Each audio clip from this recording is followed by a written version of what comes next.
ખ્રિસ્તમાં મારા વહાલા ભાઈઓ અને બહેનો, આજે ફરીથી હું તમ દરેકને ખ્રિસ્ત ઈસુમાં હૃદયપૂર્વક આવકારું છું. આજના આ ચોથા સબાસાના પાઠની અંદર ફરીવાર તમારું હાર્દિક સ્વાગત છે. આજે આપણી સાથે આજનો સબાસાનો પાઠ જે છે, બાઇબલની ભૂમિકા, દેવ સાથેના સંબંધોમાં આપણી ભૂમિકા કેવી હોવી જોઈએ, એના વિશે આજે આપણે શીખવા તરફ જઈએ છીએ. અને એનું શિક્ષણ આપવા માટે આજે ફરીવાર આપણી સાથે મહેમાનગણો છે.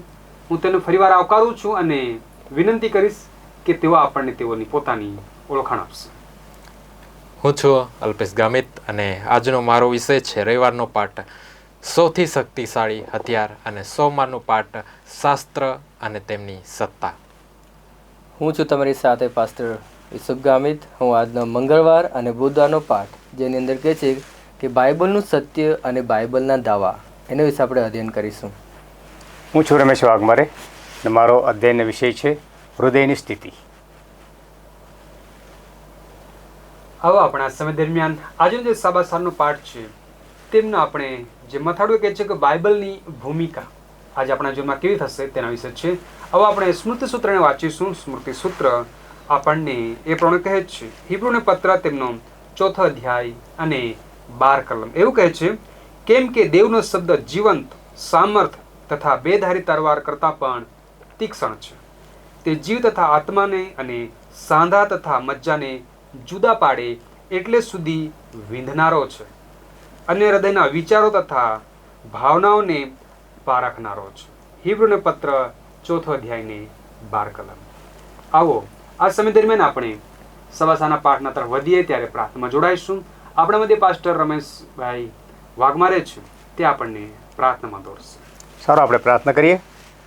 અત્યંત દયાળુ અને કૃપાળુ અમારા તારણહાર, અમારા ઉદ્ધારકર્તા, અમારા ઈશુ, ફરી એકવાર તમારા ચરણ આગળ અમે પ્રભુ વિશેષ જહાજનું સભાસણનું અધ્યયન અમે કરવાના છે, ત્યારે પ્રભુ અમારી સંગાતે રહેજો. અમને બોલવા માટે શબ્દ આપજો, અને જે શાસ્ત્રની જે ભૂમિકા છે, બાઇબલની જે ભૂમિકા છે પ્રભુ, તેને અમે કેવી રીતે પ્રગટ કરીએ, શું બોલીએ, એનો વકીલ કરવા માટે પ્રભુ અમે દરેકને પ્રભુ તમે સહાયતા કરજો. સાંભળનારા દરેકને પ્રભુ તમે આશીર્વાદ આપજો, એમની સંગાતે રહેજો. તેઓ પણ સારી રીતે સમજીને પ્રભુ તેનું અનુકરણ કરીને બીજાઓને બતાવનારા, સમજાવનારા બનીએ તે માટે કૃપા કરો. ટૂંકી પ્રાર્થના અમારા ઉદ્ધાર કરતા ઈશ્વરના માંગીએ છીએ. આમેન.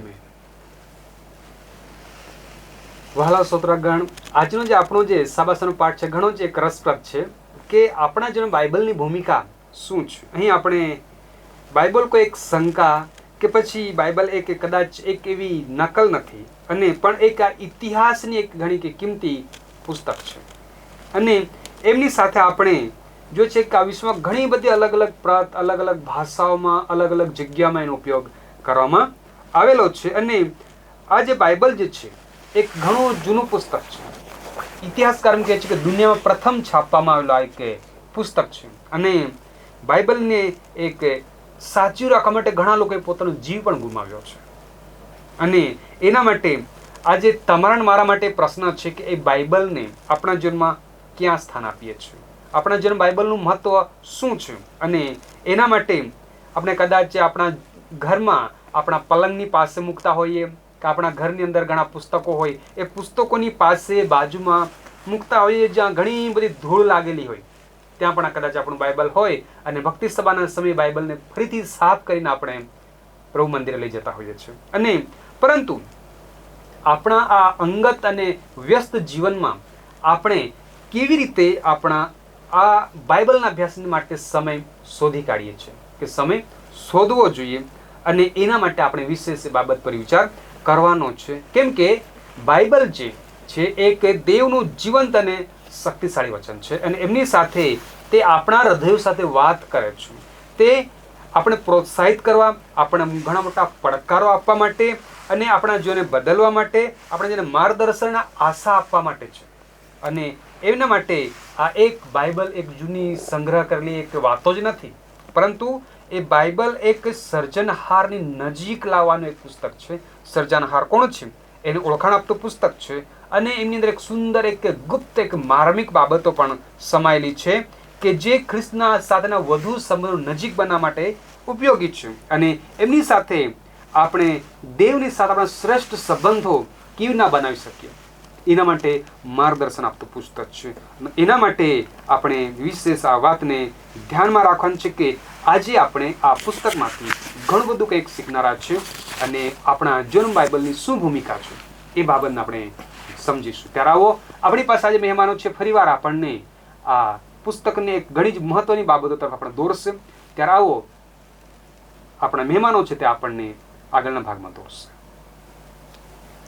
આવો આપણે રવિવારના પાઠની અંદર કે ત્યાં આપણને કહે છે કે શક્તિશાળી હથિયાર કયું છે. તો એના વિશે જ્યારે આપણે જોઈશું તો એ શક્તિશાળી હથિયાર છે એ બાઇબલ છે. અને બાઇબલના વિશે આપણે પરિચયની પણ અંદર જોયું કે એ ઘણું મૂલ્યવાન છે. અને એ આટલું મૂલ્યવાન છે અને એટલું તાકાતવાર છે કે શૈતાન એ પ્રયત્ન કરે છે કે આ જે શાસ્ત્ર છે, આ બાઇબલ છે, આપણા સુધી ન પહોંચે, અથવા તો એના વચનો છે આપણા સુધી ન પહોંચે. અને પહોંચે તો એ સત્યના વચનો આપણા સુધી ના આવે. એ માટે ઘણા કુયુક્તિઓ બનાવે છે. એને એક નંબર 1 યોજના બનાવી છે અને એ હંમેશા છે એ યોજનાને ફોલો કરે છે. અને એ યોજના શું છે કે આપણને સૌપ્રથમ આ બાઇબલથી દૂર રાખવાનો પ્રયત્ન કરે છે. એટલે કે આપણે જો આ બાઇબલ, આ શાસ્ત્રથી દૂર રહીશું તો આપણે આપણા જે ઉત્પત્તિ કરતા દેવ છે, તારણહાર દેવ છે, એનાથી દૂર રહીશું. એના વિશે વધારે જાણી ન શકીશું. એના સાથે નિકટતાનો સંબંધ છે એ બાંધી ન શકીશું. એની સાથે સમય ન વિતાવી શકીએ અને એની સાથે પ્રેમનો, નિકટનો, ગાઢ સંબંધ ન બનાવીએ. એ માટે શું કરે છે કે આપણને એ શાસ્ત્રથી દૂર કરે છે. વચન ન વાંચવા માટે આપણને છે ક્યારેક છે વ્યવસાયની અંદર ફસાવી દે છે. ક્યારેક આપણો વ્યવસાય એટલો આગળ વધી જાય છે કે આપણે બાઇબલ વાંચવા અથવા પરમેશ્વરના વચનો સાંભળવા માટે સમય નથી આપી શકતા. ક્યારેક છે આપણે એટલા ઉદાસીન થઈ જઈએ છીએ કે જ્યારે આપણે ઉદાસ હોવું ત્યારે બાઇબલ વાંચવું જોઈએ, પરંતુ આટલા ઉદાસ થઈ જઈએ છીએ, આટલા થાક અનુભવીએ છીએ કે આપણે બાઇબલ અભ્યાસ નથી કરતા. ક્યારેક છે આપણને શંકા ઉપજાવે છે. એવા બાઇબલ વચનો છે જેનાથી આપણે શંકા ઉપજાવે છે અને આપણે તે વચન વાંચીને છોડી દઈએ છીએ, પરંતુ એનું આગળ કે પાછળ શું લખેલું છે એના વિશે જોતા નથી. તો બાઇબલથી આપણને દૂર રાખવા માટે શૈતાન છે આ પહેલી યોજના બનાવે છે. અને શૈતાન છે લોકોને બાઇબલનું જ્ઞાન મેળવવા માટે, દરેક એને અટકાવવા માટે, દરેક જે કંઈ હોઈ શકે એ સંભવિત જે કંઈ સાધનો છે એનો ઉપયોગ કરે છે. એલન જી વ્હાઇટ એના પુસ્તકમાં આપણને કહે છે. અને શૈતાન જાણે છે કે જો આપણે જે શાસ્ત્ર છે, બાઇબલ છે, એનો જો અભ્યાસનો કરીશું, એના વચનો જો આપણે પાળીશું તો એના સામે આ શક્તિશાળી હથિયાર બનશે. એટલા માટે એ આનેથી દૂર રાખે છે. અને પ્રાર્થના અને બાઇબલ અભ્યાસ છે એ સૌથી શક્તિશાળી શાસ્ત્ર છે એ શૈતાન પણ જાણે છે. અને શૈતાન ઘણા વચનો જાણે છે અને એ જ થકી છે, એના માટે જ એ આપણને એનાથી દૂર રાખે છે. અને દૂર રાખીને ફક્ત એ આપણા ઉત્પત્તિકર્તાથી દૂર રાખતો નથી, પરંતુ આપણા નજીકના, આપણા સંબંધીઓના પણ જે સંબંધો છે એનાથી દૂર રાખે છે. આજે બાઇબલ અભ્યાસથી દૂર રાખીને એ આપણા સંબંધોને પણ વિક્ષેપ પાડે છે. જ્યારે લગ્ન જીવનની વાત કરીએ છીએ ત્યાં પણ બાઇબલ અભ્યાસ નથી હોતો. બાઇબલના વચનો એટલે કે ખ્રિસ્તના વચનો નથી હોતા. એના મર્મ એને સમજી શકતા નથી. એટલા માટે છે લગ્ન જીવનની અંદર અલગતા આવે છે, એ બગાડે છે સંબંધોને. અને એ આપણા બાળકો પર આપણે ગુસ્સો થઈ જઈએ છીએ. આપણે આપણા મિત્ર, જે સાથી કાર્યકરા છે, જે કંઈ કામ કરે છે, ક્યાં પણ છે, આપણા પડોશીઓ છે, સાથીદારો છે, એના સાથે છે આપણા સંબંધો પણ બગડે છે. કારણ કે બાઇબલ અભ્યાસ નથી, બાઇબલના વચનો નથી, અથવા તો બાઇબલના વચનો આપણે સાંભળતા નથી. અને એના થકી છે આપણે તણાવ અનુભવીએ છીએ અને એનામાંથી બહાર નીકળવાનો રસ્તો આપણને મળતો નથી. આપણે દરરોજ વધુ નબળા બનતા જાય છે. પરંતુ પરમેશ્વર ચાહે છે કે આપણે એના વચનોનો અમલ આણીએ, એટલે કે એના વચનો સાંભળીએ, વાંચીએ અને પરમેશ્વર સાથે નિકટતાનો સંબંધ બાંધીએ. જ્યારે આપણે શાસ્ત્ર વિશે જોઈએ છીએ, એના સત્તા વિશે જોઈએ છીએ, ત્યારે આપણને બીજો તિમોથી તેનો 3 અધ્યાય 15 થી 17મી કલમ આપણને કહે છે કે ઈસુ પરના વિશ્વાસ દ્વારા આપણને તારણ માટે એક જ્ઞાન આપ્યું છે આ બાઇબલ થકી. અને આ જે શાસ્ત્ર છે, એના જે વચનો છે, એ કંઈક મનુષ્યના લખેલા નથી, એટલે કે મનુષ્ય દ્વારા લખેલા છે, પરંતુ એનો પ્રેરિત કરનાર છે એ ઈશ્વર પ્રેરિત છે, કે ઈશ્વરના પ્રેરિતથી એ લખેલા છે. અને આ શાસ્ત્ર છે એ આપણા માટે બોધ માટે છે, નિષેધ માટે છે, સુધારા માટે અને ન્યાયપણાના શિક્ષણના અર્થે છે. એટલે કે આપણા જીવનની અંદર કંઈ પણ બાબત થાય છે તો એના માટે બોધ, એટલે કે કંઈ બાબત છે, પાપ છે, તો એને નિષેધ કરે છે અને સુધારા માટે આ જ્ઞાન પૂર્ણ પાડવામાં છે. અને ત્યાર પછીનું ન્યાયવાળું જીવન જીવવા માટે આ જ્ઞાન પૂરું પાડ્યું છે. વ્યક્તિગત બાઇબલનો અભ્યાસ બહુ મહત્વપૂર્ણ થઈ જાય છે.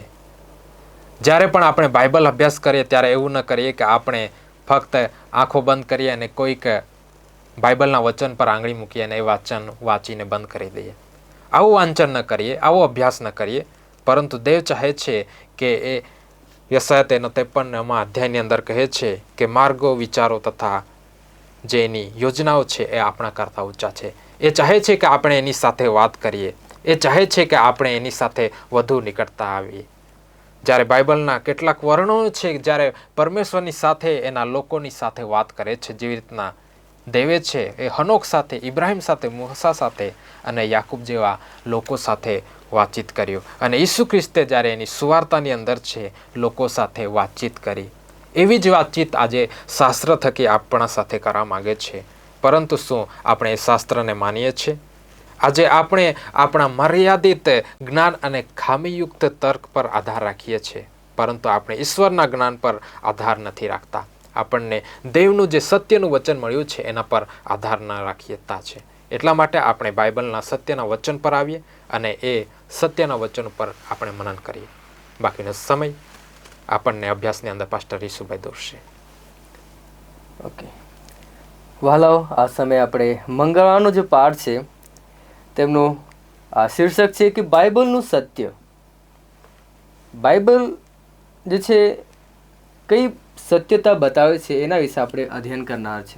વાલાઓ, આજે એક મહત્વનો જે વિષય પર આપણે ચર્ચા કરી રહ્યા છે અને એ વિષય છે કે બાઇબલનું સત્ય અને બાઇબલ જે આપણા માટે અને બાઇબલ શું દાવા કરે છે તેના વિશે હું આજે અધ્યયન કરનાર છું. અને વાલાઓ, આજે સંસારની અંદર જે છે આજના સમયની અંદર ઘણા લોકો કહે છે કે સત્ય કંઈ સ્થિર નથી. દરેક વ્યક્તિ પોતાનું સત્ય બનાવતો હોય છે, પરંતુ પ્રભુ ઈસુ ખ્રિસ્તનું વચન શું કહે છે? યોહાન તેનો 14 અધ્યાય અને 6 ની અંદર કહેવામાં આવ્યું છે કે હું જ માર્ગ, સત્ય અને જીવન છું. અર્થાત સાચું સત્ય માત્ર પ્રભુ ઈસુ ખ્રિસ્ત અને તેમના વચનમાં મળે છે. હવે એક પ્રશ્ન આપણને થતો હોય કે બાઇબલ પોતા વિશે શું કહે છે? અને બાઇબલ પણ એ દાવો કરે છે અને એ દાવો ખૂબ જ સ્પષ્ટ છે. અને દાવાની અંદર આપણને જોવા મળશે યોહાન 17 અને 17 ની અંદર કહેવામાં આવ્યું છે કે પરમેશ્વરનું વચન જે છે એ સત્ય છે. અને બાઇબલના ઘણા એવા વચનો આપણને મળી જાય છે જે વચનને એક શુદ્ધ અને વિશ્વાસપાત્ર કહેવામાં આવ્યા છે. નીતિ વચન 30 અને 5 અને 6 કલમની અંદર કહેવામાં આવ્યું છે કે દરેક વચન શુદ્ધ અને વિશ્વાસપાત્ર છે. કે બાઇબલ પોતા પર દાવો કરે છે કે હા, દેવનું જે વચન છે એ સત્ય છે, એ શુદ્ધ છે, એ વિશ્વાસપાત્ર છે. એ જ પ્રમાણે ભજન સંહિતા તેનો 12 અને 6 ની અંદર જણાવવામાં આવ્યું છે કે પરમેશ્વરના શબ્દ સંપૂર્ણ શુદ્ધ છે. તો વહાલાઓ, જે બાઇબલનું સત્ય વિશે જ્યારે આપણે અધ્યયન કરીએ છીએ તે પરમેશ્વરનું જે વચન જે છે એ શુદ્ધ છે, એ વિશ્વાસપાત્ર છે અને સંપૂર્ણ શુદ્ધ છે. વહાલાઓ, એ જે પરમેશ્વરના જે શબ્દો છે એ માત્ર શબ્દો જ નથી, પરંતુ સત્યના મજબૂત આધાર છે. અને જ્યારે આપણે બાઇબલનું વિશે અધ્યયન કરતા છે તો બાઇબલ એ માત્ર એક પુસ્તક જ નથી, પરંતુ આપણા દરેકને માટે જીવનનો માર્ગ આપણને પૂરો પાડે છે. એટલા જ માટે હિબ્રુ તેનો 4 અને 12 કલમની અંદર કહેવામાં આવ્યું છે કે પરમેશ્વરનું વચન જીવંત અને શક્તિશાળી છે અને એ જીવંત અને શક્તિશાળી વચન આપણને બાઇબલમાં મળે છે. એટલા જ માટે પાસ્ટર અલ્પેશભાઈ પણ આપણે જણાવ્યું 2 તિમોથી 2 તિમોથી 3 અને 16 ની અંદર કે જો પવિત્ર શાસ્ત્ર જે છે એ ઈશ્વર પ્રેરિત છે, એને આપણે દરેકને બોધ મળે અને આપણને સુધારવા માટે દેવના વચનો જે છે જે આપણને સત્યની અંદર દોરી જાય છે વાલાઓ. યુહાન તેનો 6 અધ્યાય અને 63માં કહેવામાં આવ્યું છે કે પ્રભુ પરમેશ્વરના જે શબ્દો છે તે આત્મા અને જીવન છે. તો વહાલાઓ, જે દરેક બાઇબલ વચનો આપણને એ સત્યતા તરફ દોરી જાય છે કે બાઇબલ કેટલું સત્ય છે. એટલા જ માટે આપણે એ સત્યના વચનો પર વિશ્વાસ કરીએ અને સત્યના વચનો પર આપણે ચાલીએ. અને યશાયા 55:11 અંદર પણ કહેવામાં આવે છે કે પરમેશ્વરના શબ્દો ક્યારેય ખાલી જતા નથી. જે પરમેશ્વર વચનો બોલ્યા છે એ સંપૂર્ણ થતા હોય છે. એમના સમય અનુસાર એ દરેક વચનો પૂરા થાય છે. એટલે આપણે બાઇબલની પાસે આપણા જીવનને બદલવાની શક્તિ છે. એ બાઇબલ આપણને દાવો કરે છે કે હા, જો આપણે બાઇબલને સારી રીતે અનુસરીશું, ચોક્કસ આપણું જીવન જે છે એ બદલાય છે. માટે જ બાઇબલ એ આપણા આત્મા માટે આત્મિક ખોરાક છે. અને માંથી તેનો 4 અધ્યાય અને 4ની અંદર કહેવામાં આવે છે કે માણસ એકલી માત્ર રોટલીથી નહીં પરંતુ પરમેશ્વરના દરેક વચનથી જીવશે. અને એવા બાઇબલની અંદર ભજન સંહિતા 119 અને 50ની અંદર કહેવામાં આવ્યું છે કે પરમેશ્વરના વચનથી આપણને આરામ અને જીવન મળે છે. હવે એક નાનો અમથો પ્રશ્ન થાય છે કે આપણે શું કરવું જોઈએ? જો આપણને સત્ય વચનો મળ્યા છે, આપણે શું કરવું જોઈએ? શું આપણે એ સત્ય જે મળ્યું છે, પરમેશ્વરના જે વચનો છે, તેઓની સાથે શું કરવું જોઈએ? વહાલાઓ, આપણે સત્યને અનુપાલન કરવાનું છે, અનુસરણ કરવાનું છે. આપણે બાઇબલની સંગતની અંદર પરમેશ્વરના જે વચનો છે એ વચનોને આપણે વાંચવાના છે અને એના પ્રમાણે આપણે કરવાનું છે. વહાલાઓ, જ્યારે આપણે બાઇબલ વાંચીએ છીએ, પ્રથમ તો આપણે પ્રાર્થના સાથે વાંચવું જોઈએ, જેથી કરીને પવિત્ર આત્મા આપણને દોરવણી આપે. અને પરમેશ્વર એક વ્યક્તિગત સંદેશા આપણે જે છે આપણને આપે છે, એ આપણે માનવાનું ઘણું જ જરૂરી છે. અને જે સત્ય વચનો છે આપણા જીવનની અંદર લાગુ કરવા પણ જરૂરી છે. અને વહાલાઓ, આજે આપણે એક નિર્ણય લઈએ કે આપણું જે બાઇબલ જે સત્ય છે એ સત્ય વચનોને આપણે આપણા જીવનનું એક માર્ગદર્શન બનાવીએ અને એ વચન અનુસાર આપણે ચાલીએ. અને ફાઇનલી હું કહેવા માગીશ કે દેવના વચનો, બાઇબલના જે સંદેશો, જે પોતે જે સંદેશાઓ, જે વચનો જે છે એ દેવ તરફથી આવે છે. અને દેવે તેમને ખાસ આપણા માટે અને દરેક લોકો માટે આપવામાં આવ્યા છે. અને જે વ્યક્તિ તેને શોધે છે એ તેને જરૂર મળે છે. અને જ્યારે આપણે પ્રાર્થનાપૂર્વક અને ખુલ્લા હૃદયથી જ્યારે આપણે તેને વાંચન કરીએ છીએ, ત્યારે એ વચનો જે છે એ વ્યર્થ જતા નથી. તો વહાલાઓ, આપણે જે પરમેશ્વરના વચનો છે તેઓને વધુ ગહન અધ્યયન કરીએ અને એ અધ્યયન કરીને આપણા જીવનોની અંદર આપણે ઉતારીએ. અને જો એલન જી વ્હાઇટ કહે છે કે જેમ જેમ આપણે દેવના વચનો વાંચીએ છીએ, તેમ તેમ દેવ અને તેના સત્ય વિશેની આપણી સમજ છે એ વધી શકે છે. વહાલાઓ, આવો આપણે નિર્ણય કરીએ કે બાઇબલના જે વચનો છે એને આપણે વધુ વાંચન કરીએ, એનું આપણે માર્ગદર્શન પ્રાપ્ત કરીએ. બાકીનો જે સમય છે હું આ રમેશભાઈને આપવા માગું છું. તો સરસ, આપણે અત્યારે પાસ્ટર યુસુફ એમના થકી આપણે શીખ્યા છે કે બાઇબલના જે સત્ય જે છે, બાઇબલ સત્ય છે, બાઇબલની જે ભૂમિકા જે છે. આજે અમે પાસ્ટર રવિન્દ્ર એમણે પણ કહ્યું કે બાઇબલના માટે, વચનો માટે ઘણા લોકોએ જીવ ગુમાવ્યો છે. અને બાઇબલ, પાસ્ટર અલ્પેશ એમણે કહ્યું કે બાઇબલ એક ઈશ્વર પ્રેરિત છે. તો એના પર એની સત્તા છે, ઈશ્વરની એના પર સત્તા છે, કેમ કે ઈશ્વરે પ્રેરિત કર્યું છે. અને જો ઈશ્વર જો પ્રેરિત કરતા હોય તો એ વચનો, એ શાસ્ત્રની ભૂમિકા અમે લોકો સુધી પહોંચાડવાની છે. એનું મહત્ત્વ લોકોને આપણે પ્રગટ કરવાનું છે. પ્રથમ તો આપણે, જેમ પાસ્ટર યુસુફે એમણે કહ્યું કે જ્યારે તમે બાઇબલ હાથમાં લો તો તમે પ્રથમ એને વાંચવા સારું, પ્રથમ એમની પાસે પ્રાર્થના કરો કે અમને સમજ, બુદ્ધિને જ્ઞાન આપો. જ્યારે અમે બાઇબલને 3 વસ્તુનું મહત્ત્વ આપીએ, આપણે પ્રથમ આપણે પ્રાર્થનાથી શરૂઆત કરીએ, ત્યાર પછી આપણે વિશેષ એને સમય આપીએ અને ખાસ સ્થળ આપણે બાઇબલના વચન વાંચવા માટે આપણે આપીએ. કેમ કે પ્રાર્થના થકી પ્રભુ આપણને જ્ઞાન આપી શકે છે. સમય એવો આપણે કાઢવો જોઈએ કે લોકો સુધી આપણે તે વચનો પહોંચાડવા માટે આપણને સમય પણ મળવા જોઈએ, અને એટલું સ્થળ હોવા જોઈએ કે આપણે કોઈ એના મધ્યે આપણને કોઈ સમસ્યા ન દૂર થાય, સમસ્યા ન આવે.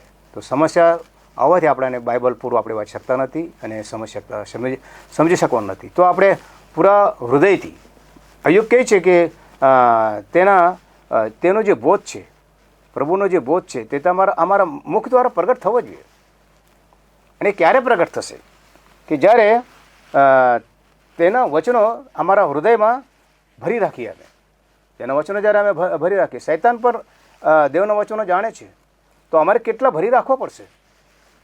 અને પાઉલ પણ કહે છે 1 કોરિન્થી 2 અધ્યાય 14 વચનમાં કે સાંસારિક માણસ દેવના આત્માની વાતોનો સ્વીકાર કરતો નથી. તો અમારા માટે એવો સમય હોવો જોઈએ, એવો સ્થળ હોવો જોઈએ કે સાંસારિક વાતો તેમાં આપણાને નડતરરૂપ ન થાય. પણ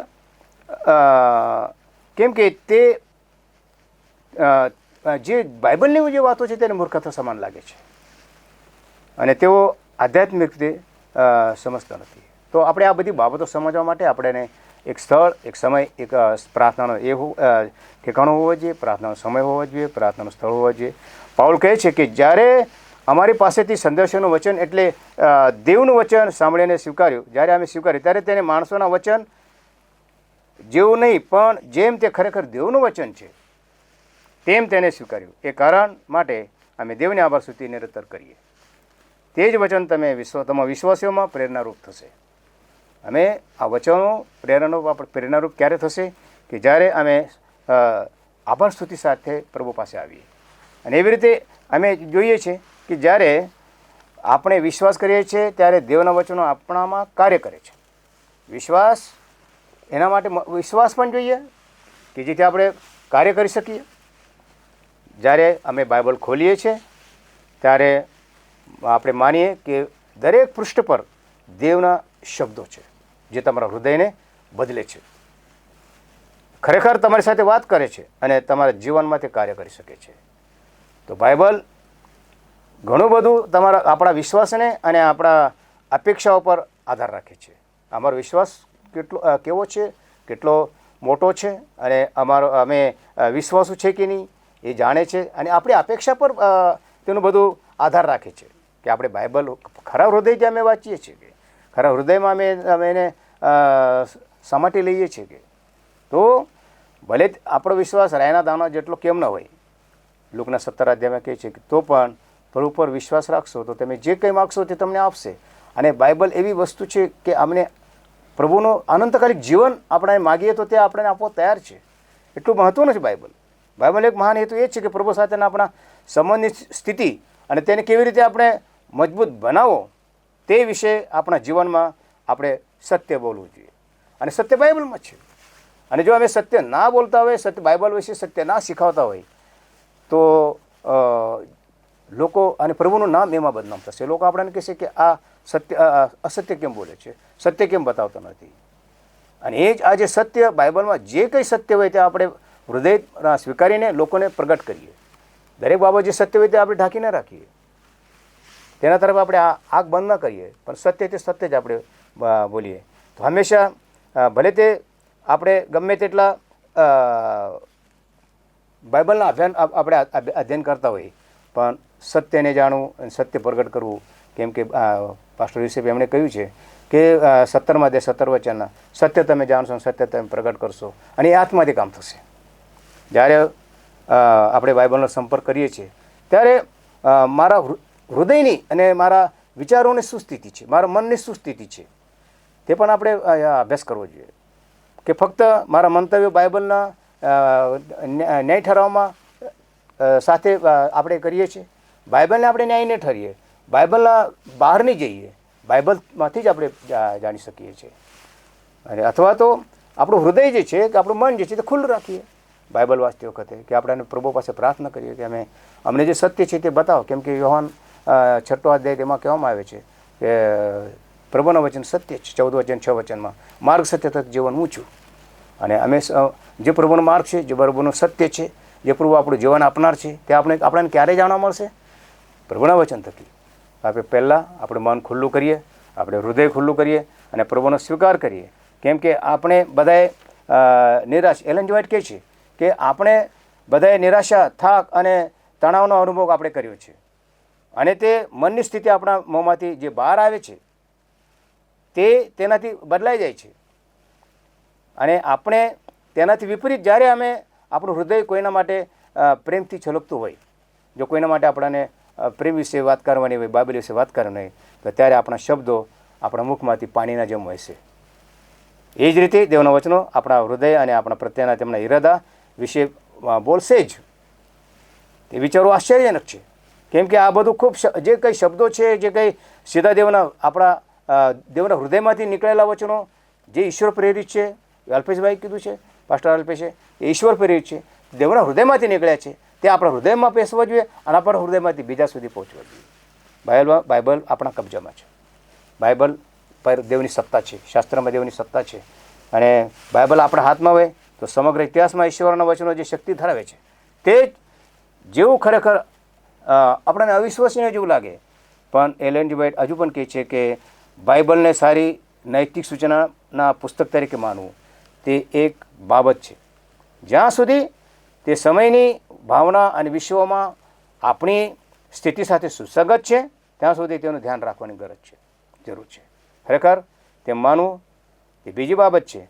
જીવંત દેવનો શબ્દ એ આપણું જીવન છે, અને શબ્દ એ આપણા કાર્યો, આપણા શબ્દો, આપણા વિચારોને ઘડવાનો છે. તો આપણે વાંચન કરીએ અને પૂરા મનથી, પૂરા હૃદયથી, કેમ કે બાઇબલ કહે છે કે પૂરા મનથી, પૂરા હૃદયથી પ્રેમ કરશે, પ્રીતિ કરશે તો દેવ તને આશીર્વાદિત ઠરાવશે. અને એ જ પ્રેમ, દેવની વચનો, દેવની આજ્ઞાઓ અમે પ્રગટ કરી શકીશું જ્યારે અમે પૂરા હૃદયથી તેનું મનન કરીશું, વાંચન કરીશું. ત્યારે પ્રભુ કરે આપ સર્વને આશીર્વાદ. આમેન. વહાલાઓ, સુંદર રીતે આપણે પ્રભુના વચનને ફરીવાર આજે સાંભળી ગયા છે, અને આપણા જીવનમાં બાઇબલની ભૂમિકા કેટલી મહત્વની છે તે આપણે જોઈ ગયા છે. આવો આજે આપણે વિશેષ બાઇબલને આપણા જીવન અંદર સ્થાન આપીએ અને રોજ તેમની સાથે ગુણવત્તાયુક્ત એવો સમય આપણે તેની સાથે પસાર કરીએ, અને એમની સાથે જે વચનો, જે પ્રેરિત વચનો છે અને જે આપણે શીખવે છે એ શિક્ષણ પ્રમાણે ચાલીને આપણી પોતાની ઈચ્છાને દેવના હાથમાં સમર્પિત કરીએ, એ પણ ચાલવા પોતાને પ્રયત્ન કરીશું. પ્રભુ તમે દરેકને વિશેષ આશીષિત કરશે. ફરીવાર મહેમાનનો આભાર માનીશ, અને તમે હમણાં સુધી જ્યારે આ વિડીયોને જોઈ રહ્યા છો ત્યારે હું ફરીવાર તમને વિનંતી કરીશ કે આ વિડીયોને તમે લાઇક કરો, આ વિડીયોને તમે શેર કરો, અને બેલ આઇકન છે તેને દબાવો, અને જે આ ચેનલ છે એ ચેનલ તમે સબસ્ક્રાઈબ કરો. અને જો તમારું કંઈ બધું જાણવું છે તો તમે કોમેન્ટ બોક્સમાં લખી શકો છો, અમે તેનો જવાબ આપીશું. પણ તમે કદાચ વધુ જાણવાની ઈચ્છા રાખો છો તો તમે અમને લખી શકો છો digitalwiu@gmail.com. એના પર તમે લખો, અમે તેનો જવાબ તમને આપીશું અને આપણો વાર્તાલાપ થશે. આવો આ સમય આજના સભાસારના પાઠને આપણે પૂર્ણ કરીએ છીએ. આવો આપણે પ્રાર્થના અંદર જોડાઈશું. ત્યારે આપણા મધ્યે પાસ્ટર વડીલ રમેશભાઈ છે, તે આપણને ફરિયાદ પ્રાર્થના કરશે.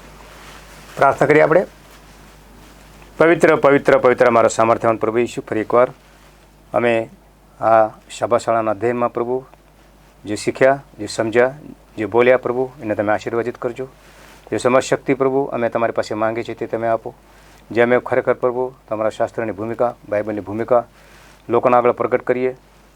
પ્રથમ અમે પ્રાર્થના, અમારો સમય અને અમારું સ્થળ નક્કી કરીને પ્રભુ બાઇબલનું વચન સમજીને પ્રભુ અમારા હૃદયમાં પ્રભુ એનો સાઠો કરીએ, અને પ્રભુ એવી રીતે અમે લોકોને સુધી વચનો લોકોને પ્રગટ કરીએ, શીખાવીએ. તે માટે અમને સહાયતા કરજો. જે ભૂમિકા, જે શાસ્ત્રમાં સત્તા છે, જે શાસ્ત્ર ઈશ્વર પ્રેરિત છે, તે દરેકને પ્રભુ અમે લોકોને આગળ પ્રગટ કરીએ. તે માટે અમારા પર કૃપા કરો, દયા કરો, અમને મદદ કરજો. જેઓ સમજનારા છે, જેઓ બેઠા છે સાંભળનારા, દરેકને પ્રભુ તમે સમજ શક્તિ આપજો, જેથી કરીને તેઓ સમજે અને લોકોને સમજાવે. તે માટે કૃપા કરો. ટૂંકી પ્રાર્થના સુન્ના માંગીએ છીએ. આજના પાઠમાં આપણે અહીં રજા લઈશું. ત્યાં સુધી પ્રભુ તમ દરેક પર દેવની કૃપા દર્શાવો, અને આવો આપણે ફરીવાર એકબીજા વિષયની સાથે નવા સભાસાના પાઠમાં પાછા મળીશું. ત્યાં સુધી આવો આપણે પ્રાર્થનામાં રહીએ, અને હું પ્રભુને જ વિનંતી કરીશ કે પ્રભુની કૃપા અને પ્રભુની શાંતિ તમ દરેકની સાથે રહેશે. આમીન.